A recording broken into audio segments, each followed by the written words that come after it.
Herzlich willkommen zu einer weiteren Folge meiner GTA 5 LSPDFA Tutorial-Reihe. Heute widmen wir uns den Rage Plugin Hook Einstellungen, die nochmal wichtig sind, bevor wir in das Spiel eintreten. Und danach werden wir uns das Ganze nochmal im Spiel anschauen, wie das alles funktioniert, wie wir in den Einsatz können, wie wir die Plugins vernünftig laden. Da ich ja auch öfter mal im Discord lese, dass die ein oder andere damit ein Problem haben. Apropos Discord, ich habe jetzt meinen eigenen Discord-Server endlich eingerichtet. Ich würde mich sehr freuen, wenn ich euch darauf begrüßen könnte. Ihr könnt mit mir schreiben, ihr dürft mir Fragen stellen. Ich gebe euch Hilfestellung, wenn ihr irgendwelche Probleme habt mit irgendwelchen Mods oder Plugins. Ihr dürft da alles mögliche fragen. Ihr könnt euch auch untereinander austauschen. Ich werde dann auch einen Reiter erstellen, wo ihr dann Ideen für ein neues Video reinschreiben könnt, wenn euch irgendwas besonders interessiert. Des Weiteren bin ich auch für jede Unterstützung dankbar, indem ihr meinen Kanal abonniert, meine Videos liked, kommentiert, wie ihr meine Videos findet. Es werden noch viel mehr Tutorials kommen, da LSPDFA wirklich sehr groß ist und ich denke, dass es auch sehr viele ungeklärte Fragen dazu bezüglich gibt und deshalb aktiviert die Glocke, damit ihr ja nichts verpasst. So, bevor wir nun jetzt in-game gehen können, müssen wir die ein oder andere Sache noch abschließen, die sehr wichtig ist. Und zwar müssen wir einmal hier in unsere Einstellungen gehen am Computer, dann tippen wir hier Virus ein, gehen auf Viren- und Bedrohungsschutz drauf,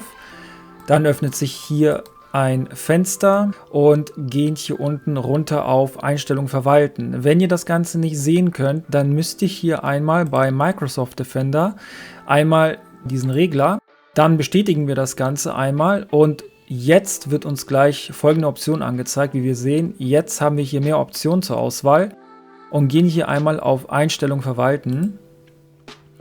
Dann gehen wir hier unten auf Ausschlüsse, Ausschlüsse hinzufügen oder entfernen, bestätigen nochmal das Ganze.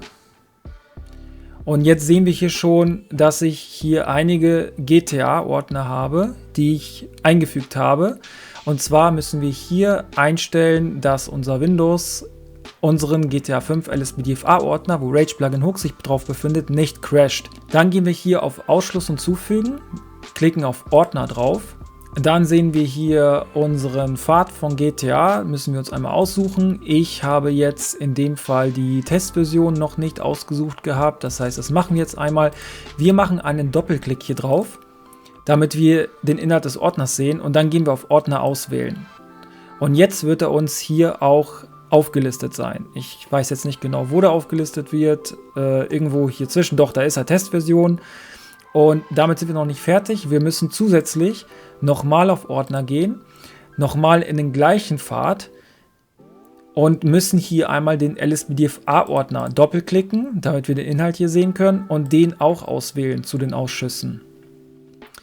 Und das gleiche nochmal mit dem Plugins-Ordner. Das heißt, wir gehen wieder auf unseren Hauptverzeichnis, klicken hier Plugins an.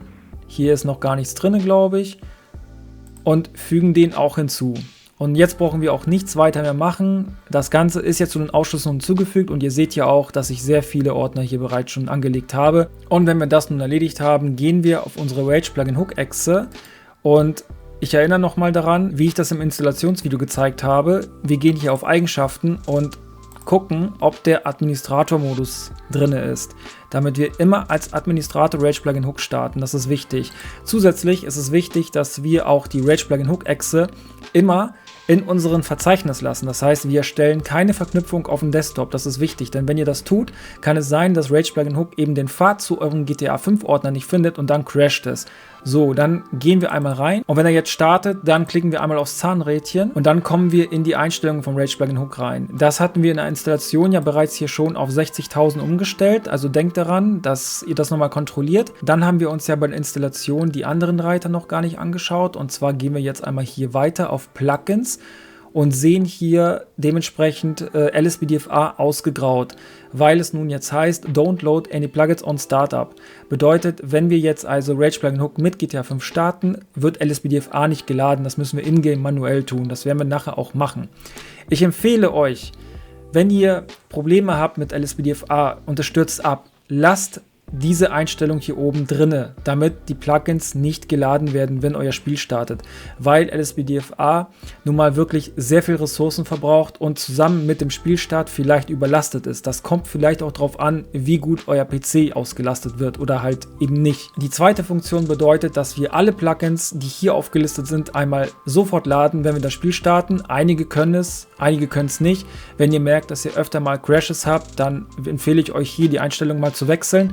Denn je mehr Plugins ihr euch installiert mit der Zeit, desto problematischer wird dann irgendwann diese Einstellung werden. Dann habt ihr noch die dritte Option und hier könnt ihr euch dann, wenn sie dann hier alle aufgelistet sind, euch selbst aussuchen, indem ihr hier ein Häkchen reinmacht, welche Plugins sollen dann überhaupt geladen werden, wenn LSPDFA bzw. wenn ihr GTA 5 startet. Nochmal eben zur Verdeutlichung, diese Einstellung hier, diese drei, sind wirklich abhängig davon, wie viele Plugins ihr mittlerweile habt. Denn wenn ihr hier eine ganze Liste voll habt, dann wird es sehr wahrscheinlich sein, dass wenn ihr hier alle Plugins gleichzeitig ladet mit euer Spiel zusammen, das zum Absturz kommt. Dann hängt es natürlich ganz davon ab, welche Plugins miteinander harmonieren und welche nicht. Ich kann aus Erfahrung sagen, ELS und DLS, die meisten benutzen von euch wahrscheinlich ELS, funktionieren nicht miteinander. Ihr könnt ELS und DLS nicht zusammen im Spiel laden. Das müsst ihr mit dem einen manuell machen und zwar erst, wenn ihr im Spiel seid.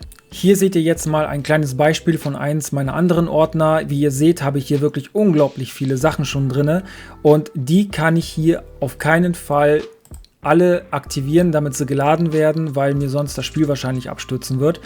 Deshalb habe ich hier alles auch standardmäßig deaktiviert. Das bedeutet, ich starte immer zuerst GTA 5 alleine und dann starte ich Rage Plugin Hook anschließend, aber dann halt eben ohne die Plugins, sondern nur das Rage Plugin Hook aktiviert wird und danach in-game, und das werde ich nachher nochmal zeigen, aktiviere ich die Plugins nochmal manuell. Dann haben wir hier den nächsten Reiter, das sind die erweiterten Einstellungen. Hier müssen wir tatsächlich gar nichts machen. Ich wollte das eben nur einmal gesagt haben. Dann kommen wir zu den Game Settings und hier haben wir ein paar mehr Funktionen. Und hier müsst ihr tatsächlich auch gar nichts tun. Ihr könnt ruhig alles deaktivieren. Hier habe ich nur eben eine Einstellung, die ist standardmäßig drin, die müsst ihr auch nicht deaktivieren, also lasst es bitte. Und hier noch ein kleiner Tipp für die Leute, die trotzdem ein Problem haben mit Rage Plugin Hook, wenn es denn irgendwie abstürzt. Aktiviert Borderless Window. Das bedeutet, dass Rage Plugin Hook dann nicht im Vollbild gestartet wird, sondern im Fenster. Und das hilft dem Programm tatsächlich auch, vernünftig zu laden. Dann ist noch eine wichtige Sache, die ihr wissen müsst, und zwar gibt es Mods, die es erfordern, dass GTA 5 mit LSPDFA nur gestartet werden kann, wenn ihr erst in den Spielstory-Modus reingeht und danach die Windows-Taste drückt und Rage Plugin Hook anschließend startet. Natürlich auch wieder mit Administrator-Modus, das dürft ihr nicht vergessen, sollte auch automatisch eingestellt sein, wenn ihr es zusammen mit mir gemacht habt. Wenn wir jetzt also in-game angekommen sind und Rage Plugin Hook nun auch gestartet ist, dann können wir auf der Karte jetzt tatsächlich noch gar nichts sehen. Wir können hier auch keine Polizeistation sehen. Das liegt daran, dass wir, wenn ihr euch erinnert, die LSPDFA fürs Response ja noch gar nicht geladen haben. Das heißt, wir drücken jetzt hier einmal jetzt F4, dann geben wir hier ein Load-Plugin, dann die Leertaste und dann sehen wir schon, fürs Response wird uns vorgeschlagen. Klicken wir an, drücken einmal Enter und jetzt sehen wir da unten, LSPDFA wird jetzt geladen. Jetzt könnt ihr auch auf der Karte die Polizeistation sehen tatsächlich. Und wenn ihr LSPDFA mit Rage Plugin Hook jetzt das erste Mal drauf habt, dann seid ihr jetzt immer noch wahrscheinlich Michael oder Franklin, je nachdem.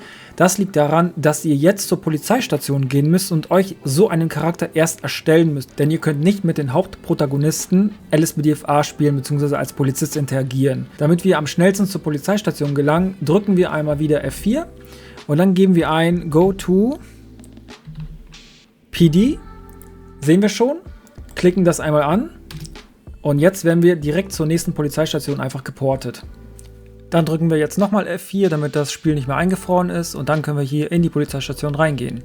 Wichtig ist, wenn ihr LSPDFA fürs Response noch nicht geladen habt, dann werden euch hier die Polizisten attackieren. Und damit ihr auch in die Umkleide reinkommen könnt, müsst ihr LSPDFA vorher geladen haben, sonst wird das nicht funktionieren. Dann geht ihr jetzt hier einfach in den Kreis rein und dann kommt ihr schon zur Charakterauswahl. Und dann gelangen wir zur Charakteroption. Hier könnt ihr euch dann einen Charakter erstellen. Und wenn ihr das dann gemacht habt, dann kommt ihr wieder hier zurück zur Umkleide und dann könnt ihr on Duty gehen. Das bedeutet, jetzt geht ihr in den Dienst und könnt auch hier eure Uniform auswählen. Und wenn ihr das gemacht habt, könnt ihr schon zur Garage gehen, euch ein Fahrzeug aussuchen. Wir nehmen jetzt einfach mal irgendeins. Und wie ihr sehen könnt, sind wir jetzt im Dienst. Und zum Abschluss noch einen kleinen Tipp. Wenn ihr zur Charakterauswahl wollt, könnt ihr das Ganze auch über ein Pause-Menü machen. Hier geht ihr einfach auf den LSPDFA-Reiter, Switch Character und dann kommt ihr direkt in das Charaktermenü. Braucht nicht erst eine Polizeistation aussuchen und könnt euch noch einen Charakter erstellen.